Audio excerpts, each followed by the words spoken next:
केंद्रीय मंत्रिमंडल के मेरे साथी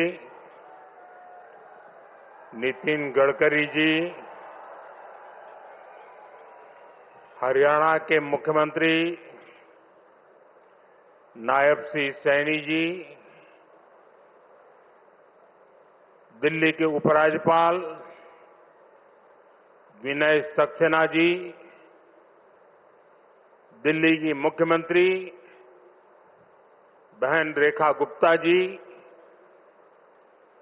केंद्र में मंत्रिपरिषद के मेरे साथी अजय टम्टा जी, हर्ष मल्होत्रा जी, दिल्ली और हरियाणा के सांसदगण, उपस्थित मंत्रीगण, अन्य जनप्रतिनिधिगण और मेरे प्यारे भाई और बहनों, एक्सप्रेस वे का नाम द्वारका, जहां ये कार्यक्रम हो रहा है उस स्थान का नाम रोहिणी, जन्माष्टमी का उल्लास और संयोग से मैं भी द्वारकाधीश की भूमि से हूं। पूरा माहौल बहुत कृष्णमय हो गया है।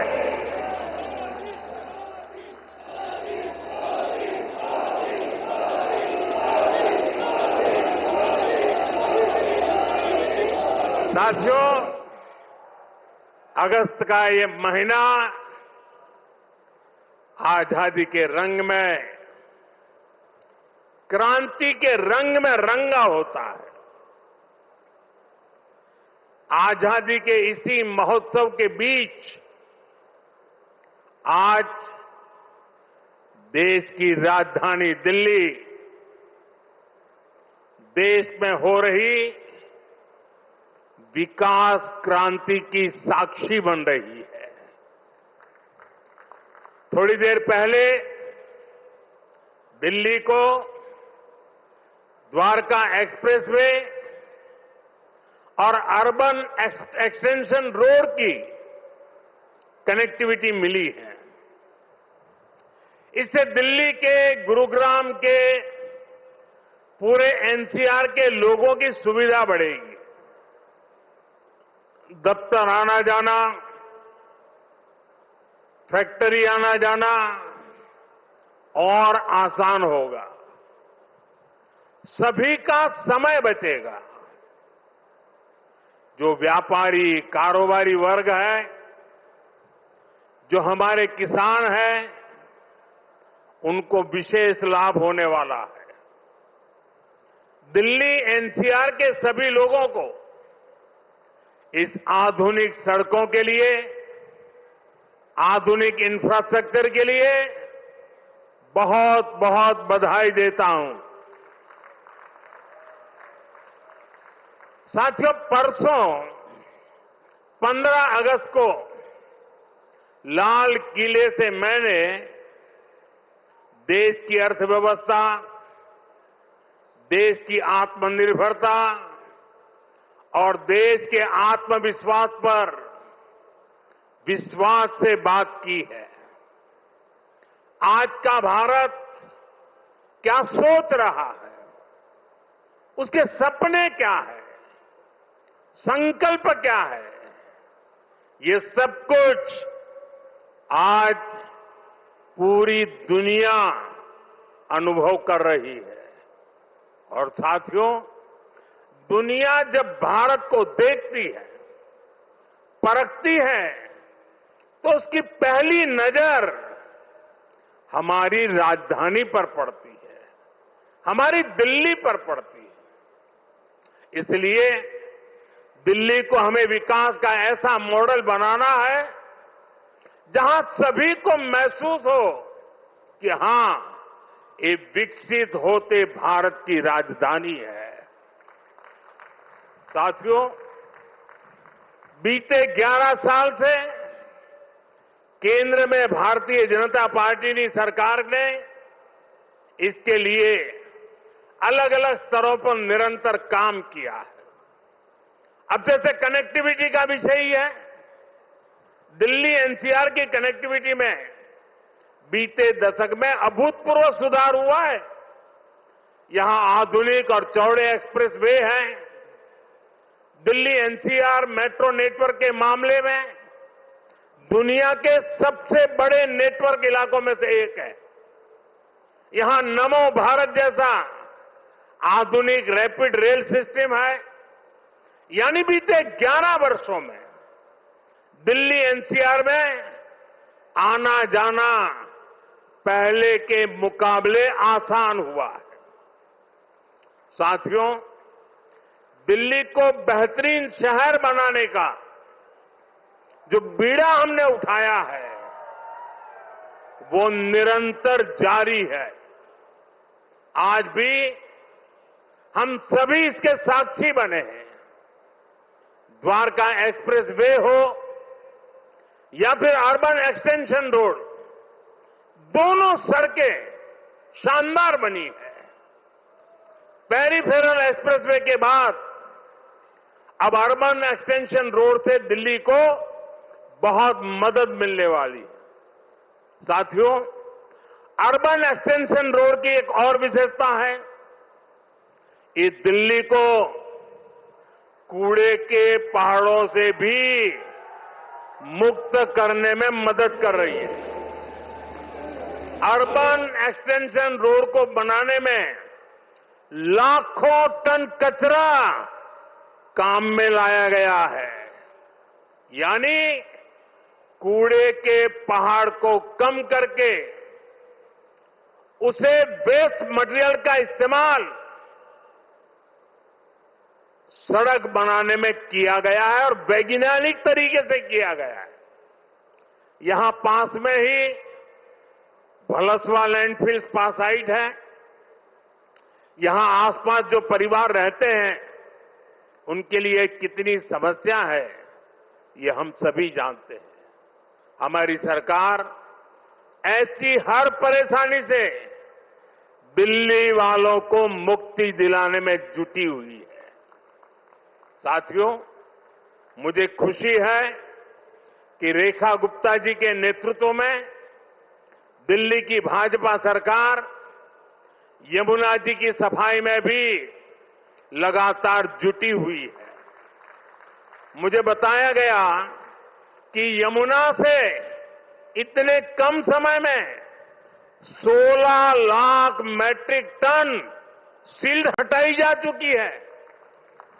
इतना ही नहीं, बहुत कम समय में ही दिल्ली में 650 देवी इलेक्ट्रिक बसें शुरू की गई है।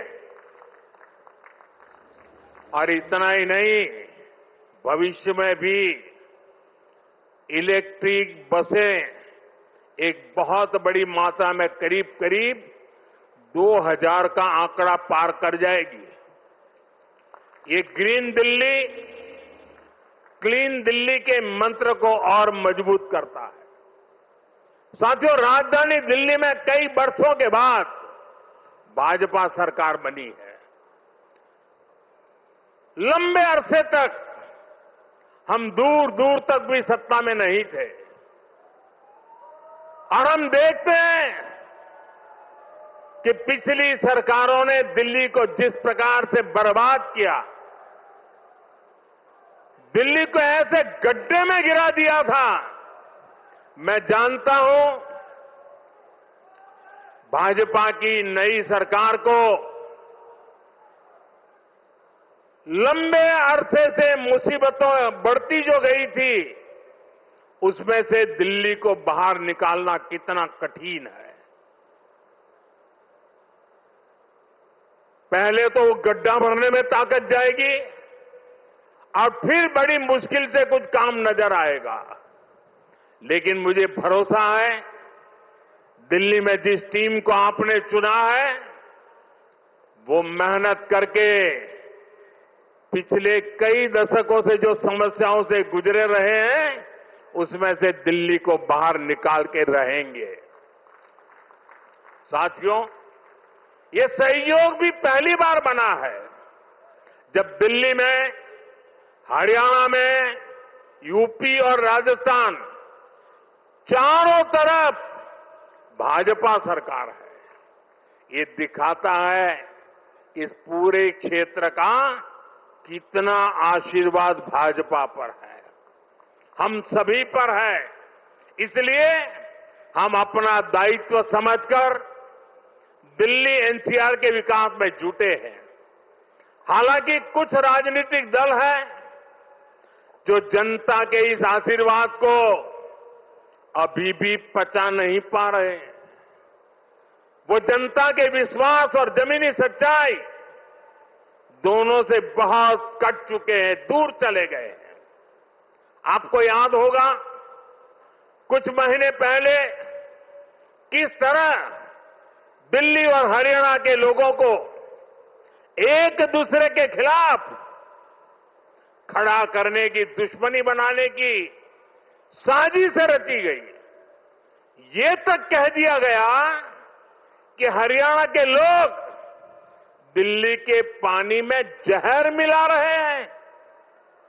इस तरह की नकारात्मक राजनीति से दिल्ली और पूरे एनसीआर को मुक्ति मिली है। अब हम एनसीआर के कायाकल्प का संकल्प लेकर चल रहे हैं और मुझे विश्वास है ये हम करके दिखाएंगे। साथियों, गुड गवर्नेंस भाजपा सरकारों की पहचान है। भाजपा सरकारों के लिए जनता जनार्दन ही सर्वोपरि है। आप ही हमारा हाई कमांड है। हमारी लगातार कोशिश रहती है कि जनता का जीवन आसान बनाए। यही हमारी नीतियों में दिखता है, हमारे निर्णयों में दिखता है। हरियाणा में एक समय कांग्रेस सरकारों का था जब बिना खर्ची पर्ची के एक नियुक्ति तक मिलना मुश्किल था। लेकिन हरियाणा में भाजपा सरकार ने लाखों युवाओं को पूरी पारदर्शिता के साथ सरकारी नौकरी दी है। नायब श्री सैनी जी के नेतृत्व में ये सिलसिला लगातार चल रहा है। साथियों, यहां दिल्ली में भी जो झुग्गियों में रहते थे, जिनके पास अपने घर नहीं थे, उनको पक्के घर मिल रहे हैं। जहां बिजली, पानी, गैस कनेक्शन तक नहीं था, वहां ये सारी सुविधाएं पहुंचाई जा रही है। और अगर मैं देश की बात करूं तो बीते 11 सालों में रिकॉर्ड सड़कें देश में बनी है। हमारे रेलवे स्टेशनों का कायाकल्प हो रहा है।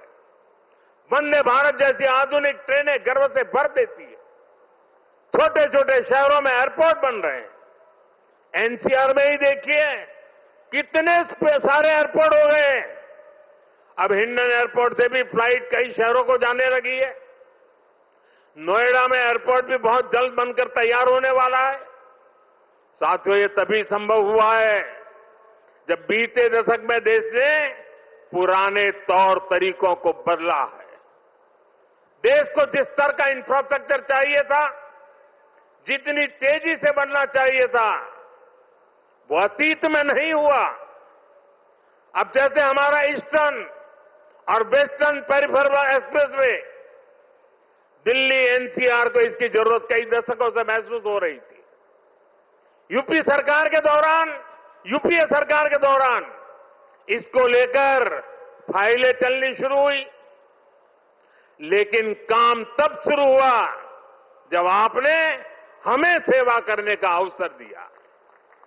जब केंद्र और हरियाणा में भाजपा सरकारें बनी, आज ये सड़कें बहुत बड़ी शान से सेवाएं दे रही है। साथियों, विकास परियोजनाओं को लेकर उदासीनता का ये हाल सिर्फ दिल्ली एनसीआर का नहीं था, पूरे देश का था। एक तो पहले इंफ्रास्ट्रक्चर पर बजट ही बहुत कम था। जो प्रोजेक्ट सैंक्शन होते थे वो भी सालों साल तक पूरे नहीं होते थे। बीते 11 सालों में हमने इंफ्रास्ट्रक्चर का बजट 6 गुना से अधिक बढ़ा दिया है। अब योजनाओं को तेजी से पूरा करने पर जोर है। इसलिए आज द्वारका एक्सप्रेसवे जैसे प्रोजेक्ट तैयार हो रहे हैं।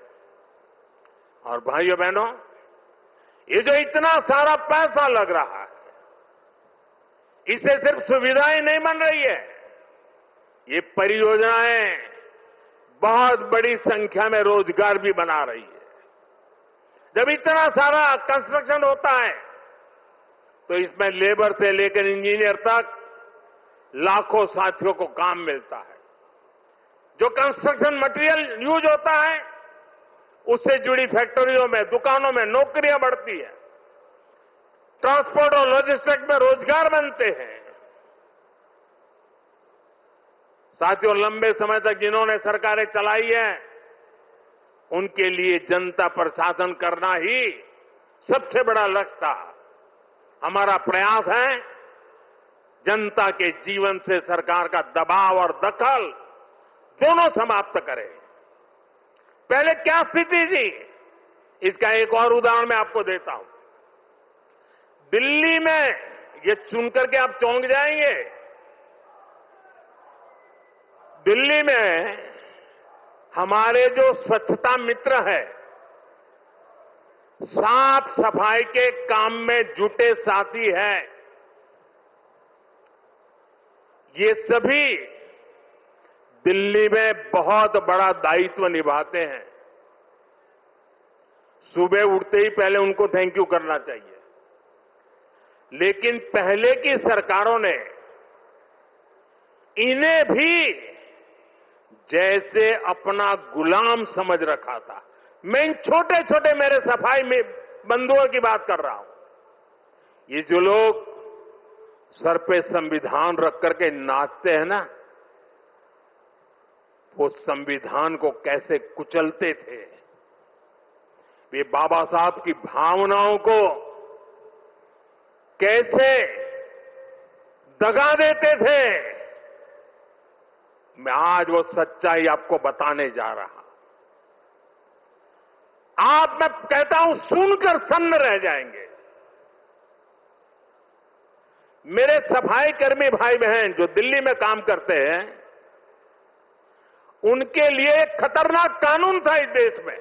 दिल्ली में दिल्ली म्युनिसिपल कॉरपोरेशन एक्ट में एक बात लिखी थी, यदि कोई सफाई मित्र बिना बताए काम पर नहीं आता तो उसे 1 महीने के लिए जेल में डाला जा सकता था। आप बताइए, खुद सोचिए, सफाई कर्मियों को लोग क्या समझते थे? क्या आप उन्हें जेल में डाल देंगे, वो भी एक छोटी सी गलती के कारण? आज जो सामाजिक न्याय की बड़ी बड़ी बातें करते हैं, उन्होंने ऐसे कई नियम कानून देश में बनाए रखे हुए थे। ये मोदी है जो इस तरह के गलत कानून को खोज करके खत्म कर रहा है।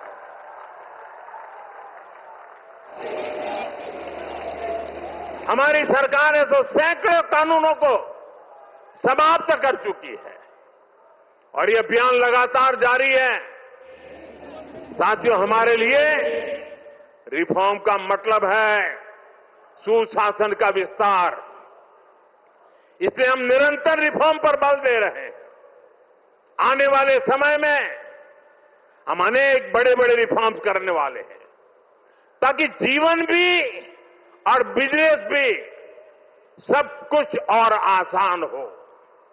साथियों, इसी कड़ी में अब जीएसटी में नेक्स्ट जनरेशन रिफॉर्म होने जा रहा है। इस दिवाली जीएसटी रिफॉर्म से डबल बोनस देशवासियों को मिलने वाला है।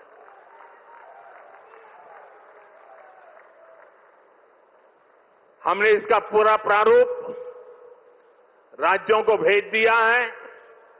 मैं आशा करता हूं कि सभी राज्य भारत सरकार के इस इनिशिएटिव को सहयोग करेंगे, जल्द से जल्द इस प्रक्रिया को पूरा करेंगे ताकि ये दिवाली और ज्यादा शानदार बन सके। हमारा प्रयास जीएसटी को और आसान बनाने और टैक्स दरों को रिवाइज करने का है। इसका फायदा हर परिवार को होगा, गरीब और मिडिल क्लास को होगा, छोटे बड़े हर उद्यमी को होगा, हर व्यापारी कारोबारी को होगा। साथियों, भारत की बहुत बड़ी शक्ति हमारी प्राचीन संस्कृति है, हमारी प्राचीन धरोहर है। इस सांस्कृतिक धरोहर का एक जीवन दर्शन है, जीवंत दर्शन भी है। और इसी जीवन दर्शन में हमें चक्रधारी मोहन और चरखाधारी मोहन दोनों का परिचय होता है। हम समय समय पर चक्रधारी मोहन से लेकर चरखाधारी मोहन तक दोनों की अनुभूति करते हैं। चक्रधारी मोहन यानी सुदर्शन चक्रधारी भगवान श्री कृष्ण, जिन्होंने सुदर्शन चक्र के सामर्थ्य की अनुभूति कराई, और चरखाधारी मोहन यानी महात्मा गांधी, जिन्होंने चरखा चलाकर देश को स्वदेशी के सामर्थ्य की अनुभूति कराई। साथियों, भारत को सशक्त बनाने के लिए हमें चक्रधारी मोहन से प्रेरणा लेकर आगे बढ़ना है, और भारत को आत्मनिर्भर बनाने के लिए हमें चरखाधारी मोहन के रास्ते पर चलना है। हमें वोकल फॉर लोकल को अपना जीवन मंत्र बनाना है। साथियों, ये काम हमारे लिए मुश्किल नहीं है। जब भी हमने संकल्प लिया है, तब हमने करके दिखाया है। मैं छोटा सा उदाहरण देता हूं, खादी का। खादी विलुप्त होने के कगार पर पहुंच चुकी थी, कोई पूछने वाला नहीं था। आपने जब मुझे सेवा का मौका दिया, मैंने देश को आह्वान किया, देश ने संकल्प लिया और इसका नतीजा भी दिखा। 1 दशक में खादी की बिक्री करीब 7 गुना बढ़ गई है। देश के लोगों ने वोकल फॉर लोकल के मंत्र के साथ खादी को अपनाया है। इसी तरह देश ने मेड इन इंडिया फोन पर भी भरोसा जताया। 11 साल पहले हम अपनी जरूरत के ज्यादातर फोन इंपोर्ट करते थे। आज ज्यादातर भारतीय मेड इन इंडिया फोन ही इस्तेमाल करते हैं। आज हम हर साल 30-35 करोड़ मोबाइल फोन बना रहे हैं। 30-35 करोड़ मोबाइल फोन बना रहे हैं और एक्सपोर्ट भी कर रहे हैं। साथियों, हमारा मेड इन इंडिया, हमारा यूपीआई आज दुनिया का सबसे बड़ा real time digital payment platform बन चुका है। दुनिया का सबसे बड़ा। भारत में बने रेल कोच हो या फिर लोकोमोटिव, इनकी डिमांड अब दुनिया के दूसरे देशों में भी बढ़ रही है। साथियों, जब ये रोड इंफ्रास्ट्रक्चर की बात आती है, भारत ने एक गति शक्ति प्लेटफॉर्म बनाया है। 1600 लेयर, 1600 लेयर डेटा के हैं उसमें, और किसी भी प्रोजेक्ट को वहां पर कैसी कैसी परिस्थितियों से गुजरना पड़ेगा, किन नियमों से गुजरना पड़ेगा, वाइल्ड लाइफ है कि जंगल है कि क्या है, नदी है, नाला है, क्या है, सारी चीजें मिनटों में हाथ लग जाती हैं और प्रोजेक्ट तेज गति से आगे बढ़ते हैं। आज गति शक्ति की एक अलग यूनिवर्सिटी बनाई गई है और देश की प्रगति के लिए गति शक्ति एक बहुत बड़ा सामर्थ्यवान मार्ग बन चुका है। साथियों, एक दशक पहले तक हम खिलौने तक बाहर से इंपोर्ट करते थे, लेकिन हम भारतीयों ने संकल्प लिया वोकल फॉर लोकल का, तो ना सिर्फ बड़ी मात्रा में खिलौने भारत में ही बनने लगे, लेकिन बल्कि आज हम दुनिया के 100 से ज्यादा देशों को खिलौने निर्यात भी करने लगे। साथियों, इसलिए मैं फिर आप सभी से, सभी देशवासियों से आग्रह करूंगा, भारत में बने सामान पर हम भरोसा करें। भारतीय हैं तो भारत में बना ही खरीदें। अब त्योहारों का सीजन चल रहा है, अपनों के साथ अपने लोकल उत्पादकों की खुशियां बांटें। आप तय करें गिफ्ट वही देना है जो भारत में बना हो, भारतीयों द्वारा बनाया हुआ। साथियों, मैं आज व्यापारी वर्ग से, दुकानदार बंधुओं से भी एक बात कहना चाहता हूं। होगा कोई समय विदेश में बना सामान आपने इसलिए बेचा हो ताकि शायद आपको लगा हो प्रॉफिट थोड़ा ज्यादा मिल जाता है। अब आपने जो किया सो किया, लेकिन अब आप भी वोकल फॉर लोकल के मंत्र पर मेरा साथ दीजिए। आपके इस एक कदम से देश का तो फायदा होगा, आपके परिवार का, आपके बच्चों का भी फायदा होगा। आपकी बेची हुई हर चीज से देश के किसी मजदूर का, किसी गरीब का फायदा होगा। आपकी बेची गई हर चीज का पैसा भारत में ही रहेगा, किसी न किसी भारतीय को ही मिलेगा। यानी ये भारतीयों की खरीद शक्ति को ही बढ़ाएगा, अर्थव्यवस्था को मजबूती देगा। और इसलिए मेरा आग्रह है, आप मेड इन इंडिया सामान को पूरे गर्व के साथ बेचें।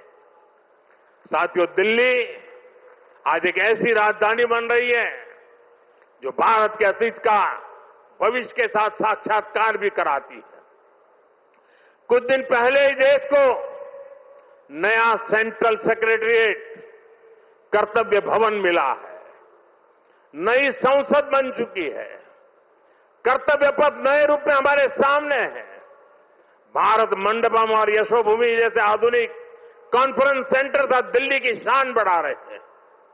ये दिल्ली को बिजनेस के लिए, व्यापार कारोबार के लिए बेहतरीन स्थान बना रहे हैं।